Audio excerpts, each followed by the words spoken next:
Bonjour à toutes et à tous, moi c'est David et je suis ravi de vous accueillir ici sur cette chaîne David Prono Foot, une chaîne de passionnés de foot, soyez là ou le bienvenu. Alors aujourd'hui pour cette vidéo, je viens vous présenter mes avis de la Ligue 1 concernant la 7e journée. Et nous ferons également un rappel sur le dernier prono de la chaîne. Allons-y!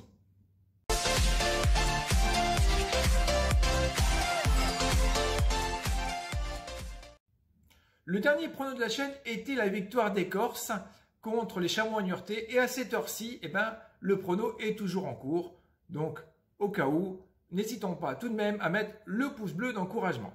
Alors oui, ça y est, comme vous pouvez voir sur votre écran, la barre des 3000 est passée et je vous en remercie et vous me rendez fiers. Alors continuez à nous rejoindre, hommes, femmes, enfants. Si vous n'êtes pas encore abonné, alors je vous invite tout naturellement à nous rejoindre pour soutenir cette chaîne de passionnés de foot qui vient juste de passer cette barre de 3000. Alors c'est une chaîne sans double chance ou de rembourser si nul. Principalement des victoires sèches, des buteurs, des overs, des unders. Ah oui, alors parfois ça casse et parfois ça passe. Je ne suis pas encore devin. Allez, donc en milieu de semaine, c'est la 7e journée de Ligue 1 avec 5 matchs à 19 h et les 5 autres à 21 h. Une bonne soirée de foot en perspective, j'en connais une qui sera pas trop du même avis. Sinon, tu trouveras des balises dans cette vidéo, donc tu pourras sélectionner le ou les matchs qui t'intéressent dans la description. Avant de te présenter mon avis, sachez que la chaîne misera une nouvelle fois 5 € sur chaque rencontre. Concernant les scores, je ne les commenterai pas. Voilà ce que je vous propose et on démarre tout de suite avec un Lille-Reims. Les Lillois ont laissé la victoire aux Lensois lors du derby du week-end passé avec une rencontre équilibrée, alors que Reims a neutralisé les Merlus, pourtant venus avec de bonnes intentions avec un score de 0-0. Les deux équipes ont tiré moins de 9 fois au but ce week-end avec les 3/4 des tirs hors cadre. Mon cœur est lillois et bien qu'il y a déjà 3 défaites au compteur en 6 matchs, ça me fait tout de même mal. Je pense que cette rencontre leur permettra de décrocher leur seconde victoire face aux Rémois, malgré des Rémois résistants à l'extérieur. Victoire des Ch'tis à la cote de 1,65.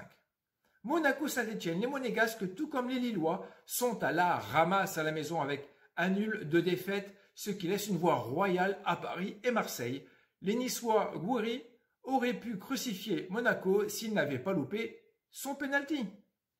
Alors, Saint-Étienne qui se trouve dans le même état de grâce avec aussi un nul et 2 défaites à l'extérieur avec un Claude Puel en fureur pendant le match chez les Girondins.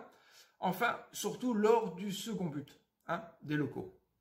Je ne sais pas ce que les gros cadors youtubeurs ont prévu pour cette rencontre, mais je ne vais pas dire que c'est du loto, mais presque. Bien que les Monégasques soient donnés favoris à la cote de 1,50, on va tout de même tenter le nul à la cote de 4,30.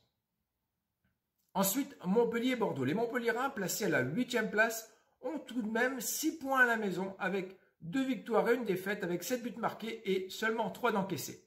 Bon, ils ont pris le nul à l'Estac de justesse avec une égalisation de Savanier dans le Fergie Time.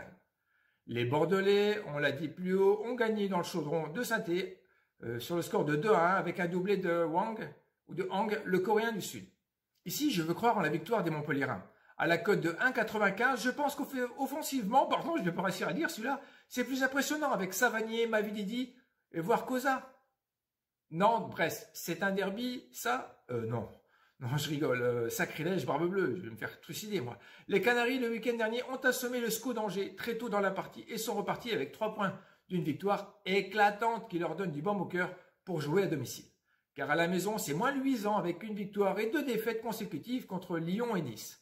En face, c'est les Bretons qui peinent à obtenir leur première victoire à l'extérieur avec 2 nuls et 1 défaite. Alors on a Noni et Uronen, le Finlandais, qui ne devraient pas être présents. Lors de leur déplacement, clairement, ils sont repartis avec le point du match nul, alors que les locaux se sont retrouvés à 10 après la seconde mi-temps. Quelle frustration de ne pas gagner avec un joueur de plus. Devant un manque d'opportunisme, je pense à croire en la victoire des Canaries à la cote de 2,10. Rennes-Clermont, la dernière rencontre de 19 h. Alors, le 16e qui reçoit le 6e, bon, ce n'est que la 7e journée et il n'y a seulement que 4 points d'écart, donc il n'y a pas péril dans la demeure. Rennes est tombé au Vélodrome sur le score de 2-0, alors que les Clermontois ont pris le nul contre Brest, malgré l'expulsion de Gastien un partout. Du côté breton, alors c'est Martin Terrier qui ne devrait pas être là, malheureusement. Les Rennais, eux, ont battu l'équipe B, on va dire, en Conference League de Spurs de Tottenham la semaine passée, mais c'est tout de même une victoire devant son public. Face à des Auvergnats du Puy-de-Dôme qui ne brillent plus de leur première journée, sont capables de rivaliser au Razons Park. On partira vers les deux équipes marques à la cote de 1,65. La session des matchs de 21 h, on y va. Alors, mais d'ailleurs, une petite parenthèse, je regarderai ce duplex certainement via le site channelstream.watch et on referme la parenthèse. Le SCO d'Angers reçoit l'OM. Le SCO s'est pris une branlée par Nantes de belle façon. Disons les choses, sur le score de 4-1. Du coup, les Marseillais leur sont passés devant au classement grâce à leur victoire contre Rennes. Bon, alors, une belle rencontre en vue avec le 4e contre le second. Avant sa raclée, les Angevins avaient 2 victoires et 2 clean sheets. Alors, en prendre 4, ça fait tout de suite tout drôle. Alors en face, on a un Marseille qui ne doute plus, on dirait. L'équipe toujours invaincue, comme Paris et d'autres d'ailleurs. Dieng, une recrue de choix, fait le bonheur du club marseillais. Ensuite, accompagné de Payet et Under, ça tourne pas mal. Mais en face, on doit s'attendre tout de même à une réception avec l'envie de Bouffal, de Traoré ou de Mangani, tout simplement de scorer et de relever le défi olympien. On partira vers un plus 2,5 buts à la cote de 1,85. Lens-Strasbourg, les 100 et or ont reporté non sans mal le derby nordiste 1-0 contre le LOSC en difficulté depuis le début de saison. Les Strasbourgeois n'ont de résultats constants, mais restent sur une belle victoire 3-0 avec un doublé de Diallo face à des Messins au fond du trou. Chonchon clame haut et fort, les Lensois l'année prochaine seront en Ligue des Champions. On verra. Les Alsaciens à l'extérieur ont commencé par le PSG, puis Lyon, donc 2 défaites, mais avec le mérite de marquer, avec de la persévérance d'un groupe qui travaille ensemble. Je pensais que la venue de Gamero aurait pu monter l'équipe vers le haut avec son expérience espagnole, mais je ne vois pas les prémices d'une réelle participation. Ici, je m'attends à un match tout de même assez serré. On partira vers un BTTS, les deux équipes marquent à la cote de 1,70.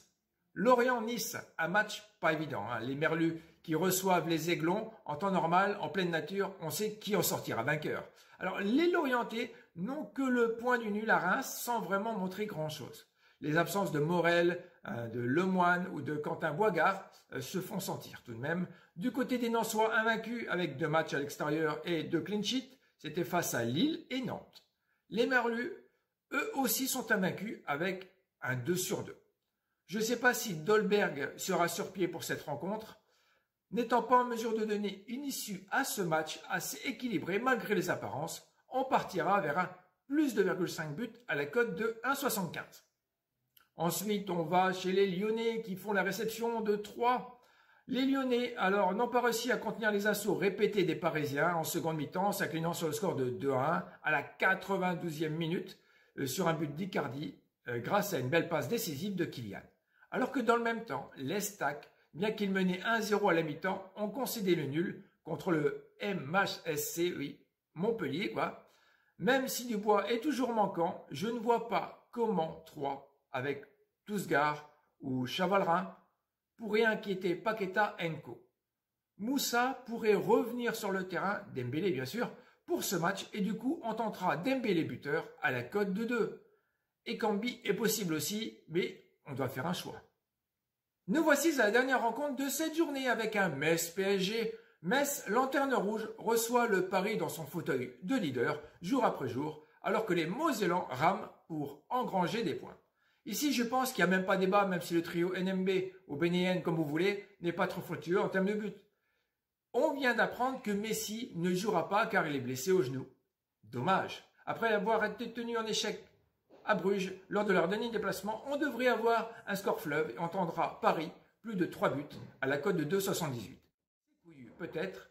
Avis à tous les supporters de Beaujeu à laisser un commentaire concernant cette journée plus ou moins évidente à pronostiquer. Si tu as apprécié le contenu de cette vidéo, alors tout simplement, just like, n'hésite pas à me faire part de ton point de vue. Merci d'avoir regardé cette vidéo jusqu'au bout. Je vous dis bon match et je vous donne rendez-vous très bientôt pour une nouvelle vidéo. Bon début de semaine, prends soin de toi et de tes proches. Bye.